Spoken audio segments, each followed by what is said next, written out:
Сегодня в регионе начал свою работу Координационный центр главы Чувашской республики. Его создание направлено на обеспечение эффективной реализации национальных проектов. Работа центра позволит оперативно реагировать на различные инциденты, штатные и нештатные, а также анализировать данные и принимать управленческие решения.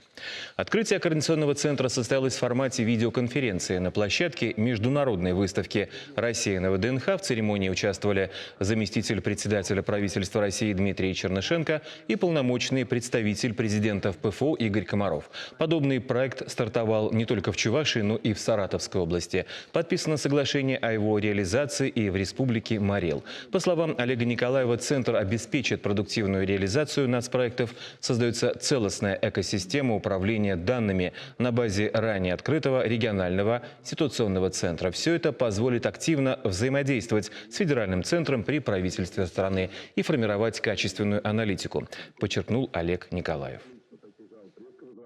Методическая поддержка и сопровождение нашей работы со стороны аналитического центра имеет, конечно же, колоссальное важное значение, потому что у вас, Дмитрий Николаевич, наработан, как уже вы сказали, очень большой опыт, уже сформированы алгоритмы действий.